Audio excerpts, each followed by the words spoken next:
네, 여러분 안녕하십니까? 뉴스 더 개벽입니다. 세계 곳곳에서 발생한 개벽 소식 전해드리겠습니다. 미국의 정치 지형이 요동치고 있습니다. 2002년 한국 대선에서 회자됐던 살림살이 좀 나아지셨습니까? 라는 질문이 2025년 미국에서 어포더빌리티라는 이름으로 부활했습니다. 뉴욕 시장에 당선된 민주사회주의자 조란 맘다니가 트럼프 대통령 지지층을 직접 인터뷰하며 찾아낸 단어였습니다. 이 언어가 등장한 뒤 미국 정치의 흐름은 눈에 띄게 변했습니다.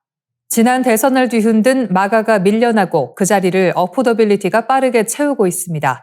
이 변화는 정치적 구호 때문만이 아니라 오늘 미국 서민들의 삶을 정확히 반영하고 있기 때문입니다. NPR, PBS 등이 메리스트대와 함께 전국 성인 1,443명을 조사한 결과 미국인들이 가장 원하는 국정 우선순위는 물가 안정으로 나타났습니다. 응답자의 57%가 이를 최우선 과제로 꼽았고 그동안 정치적 갈등의 중심이었던 이민 통제는 16%로 크게 밀렸습니다. 공화당 지지층에서도 물가 안정이 이민 문제를 넘어섰습니다.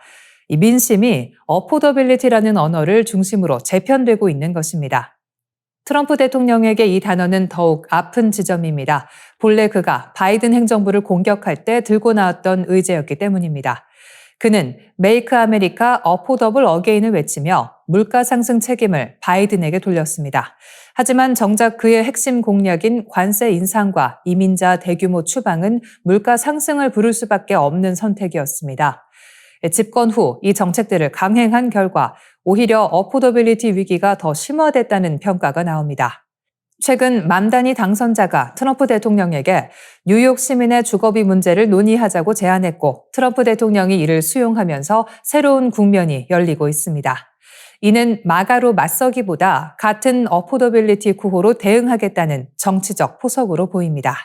트럼프식의 공격에는 공격 전략이지만 이번만큼은 시민들의 일상을 실질적으로 감당 가능하게 만드는 경쟁이 되길 기대하게 합니다.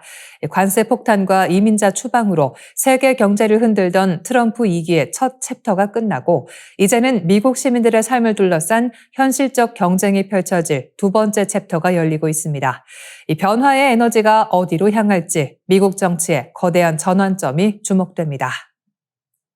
부대찌개의 세계적 위상이 그야말로 급상승하고 있습니다. 최근 서울 홍대 앞 한 부대찌개 식당에서는 손님 13명 중 11명이 해외 관광객일 정도로 외국인의 발길이 끊이지 않고 있습니다. 소시지와 스팸, 치즈, 라면 사리 등 이질적인 재료가 한데 모여 탄생시키는 독보적 풍미가 글로벌 입맛을 사로잡고 있는 것입니다.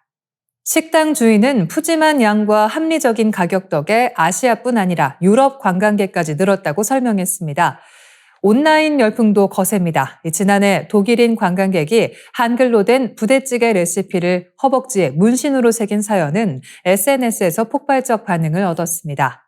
부대찌개, 소시지 한 팩, 스팸 한 캔, 점점점으로 시작되는 조리법이 그대로 타투에 각인된 모습은 이 부대찌개가 이미 국경을 넘어 경험하고 싶은 음식 문화가 됐음을 보여줍니다.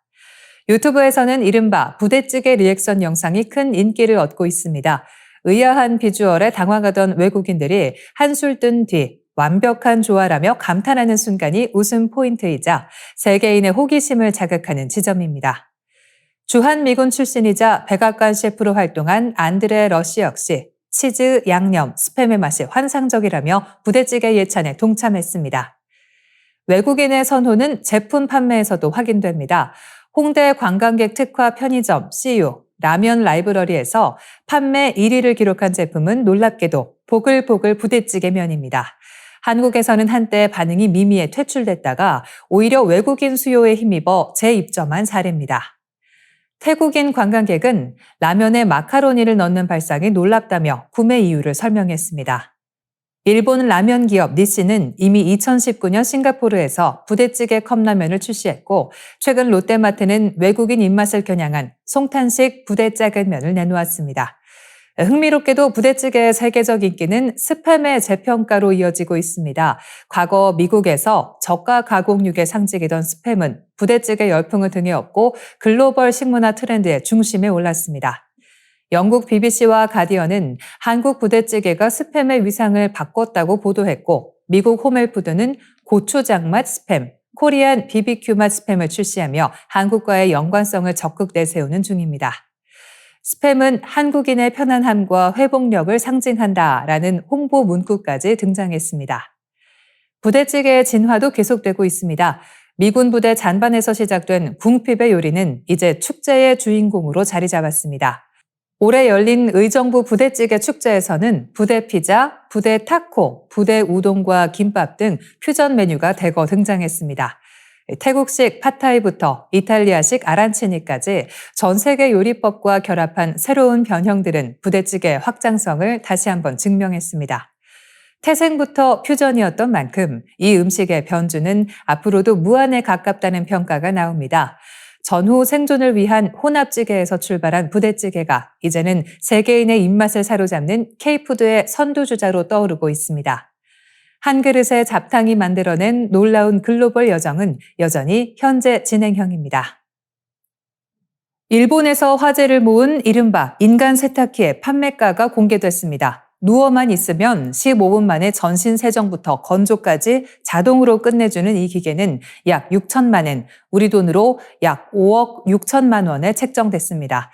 다만 실제 판매 시점은 아직 확정되지 않았습니다. 해당 제품은 오사카 간사이 엑스포에서 큰 주목을 받은 미라이 인간 세탁기로 야마다 홀딩스가 도쿄 이케부쿠로의 가전 전문점 LIBI 이케부쿠로 본점에서 전시 및 체험 행사를 진행한다고 밝혔습니다. 오는 12월 25일부터 매장에서 직접 모습을 확인하고 체험할 수 있습니다. 미라이 인간 세탁기는 오사카 기반 장비 제조업체 사이언스가 6년에 걸쳐 개발했습니다. 폭 1m, 깊이 2.5m, 높이 2.6m의 캡슐 안에 누워 있으면 눈에 보이지 않을 정도의 초미세 마이크로 버블이 모공 속까지 침투해 각질과 피지를 제거합니다. 여기에 등 부위의 센서가 건강 상태를 감지하고 세정 과정에서는 영상과 음악을 재생해 심리적 안정까지 돕도록 설계됐습니다. 지난 엑스포 당시 체험 신청자가 4만 명 넘게 몰리며 일본 내에서 큰 열풍을 일으킨 바 있습니다. 인간 세탁기라는 아이디어는 1970년 오사카 만국 박람회에서 산요전기가 처음 선보였지만 기술적 한계로 상용화되지는 못했습니다. 이번 제품은 당시 전시를 직접 보고 영감을 얻은 사이언스의 아오야마 야스야키 회장의 오랜 구상이 현실화된 결과물입니다. 당초 엑스포 전시만을 위한 단 한 대의 제작이었지만 예상을 뛰어넘는 반응이 이어지자 사이언스는 판매 결정을 내린 것으로 알려졌습니다. 일본 테크 매체 슬래시기어에 따르면 지난 10월 기준 이미 6에서 8대가 예약된 상태입니다. 제조사는 브랜드 가치와 기술의 희소성을 지키기 위해 생산량을 40대에서 50대 수준으로 제한할 계획입니다. 가정용 판매는 고려하지 않고 있으며 호텔, 온천, 목욕시설, 레저 산업 등 상업용 중심으로 공급됩니다. 다만 사이언스 측은 기술이 더 발전하고 양산체제가 갖춰지면 훨씬 저렴한 가정용 모델 출시도 가능할 것이라고 밝혔습니다. 올해 노벨 경제학상을 받은 조엘 모키르 미국 노스웨스턴대 교수가 이스라엘의 팔레스타인 점령 문제를 정면으로 비판했습니다. 모키르 교수는 이스라엘 진보 매체 하레츠와의 인터뷰에서 점령군으로 영원히 존재할 수 없으며 그렇게 지속된다면 이스라엘은 내부에서 도덕적으로 붕괴할 것이라고 경고했습니다. 그가 말한 도덕적 붕괴가 가리키는 것은 구체적으로는 점령지에서의 인권 침해, 군사적 폭력의 일상화, 팔레스타인에 대한 구조적 차별과 같은 관행이 이스라엘 사회 전체의 도덕 감수성과 민주주의 문화를 마비시킨다는 문제의식을 담고 있습니다. 외부 안보 위협은 줄었지만 팔레스타인 점령이라는 방 안의 거대한 고릴라, 즉 모두가 알지만 언급하기를 꺼리는 문제가 이스라엘의 근본적 위기를 만들고 있다는 지적입니다. 모키르 교수는 1950년에서 1970년대에 현실적이었던 아랍 국가들의 군사적 위협이 대부분 사라졌다고 평가했습니다. 이스라엘을 적대하던 주변국들이 국교 정상화 등을 통해 이스라엘의 존재를 인정해왔다는 이유에서입니다. 하지만 그는 아무도 본질적 문제를 다루지 않고 있다며 남아프리카 공화국의 인종분리 정책인 아파르트헤이트 실패를 언급했습니다. 이는 점령과 차별에 기댄 체제가 장기적으로 국제사회 비난과 내부적 압력 속에서 유지될 수 없다는 메시지로 해석됩니다. 네덜란드에서 홀로코스트 생존자 부모 사이에서 태어난 모키르 교수는 이스라엘 이주 후 히브리대에서 학위를 받고 미국으로 건너가 예일대에서 박사 학위를 받았습니다. 그는 민주주의의 미래에 대해서는 우려를 드러냈습니다. 민주주의가 역사적으로 취약한 체제임을 지적하며 1차, 2차 세계대전 사이 다수의 민주주의 국가가 무너졌던 시기를 언급했습니다. 지금 서구 사회에서 확산되는 포퓰리즘과 SNS가 사실과 거짓의 경계를 허물어 민주주의를 약화시키고 있다는 분석도 내놨습니다. 또한 기술 발전이 자동으로 민주주의를 강화하지 않는다고 지적하며 권위주의 체제에서도 기술적 성공이 가능하다는 예로 중국을 들었습니다. 특히 중국의 대학, 연구기관, R&D에 대한 대규모 투자가 일정 기간 국력을 끌어올릴 수 있다고 평가했습니다. 그러나 일단 독재 체제가 굳어지면 민주주의로 회귀하기는 매우 어렵다고 덧붙였습니다. 그는 트럼프 대통령 행정부처럼 과하게 회의적인 정권이 장기 집권할 경우 미국은 결국 중국에 기술 패권을 내주었다는 사실을 뒤늦게 깨달을 수 있다고 경고했습니다. 이상으로 뉴스 더 개벽 마치겠습니다. 시청해주셔서 고맙습니다.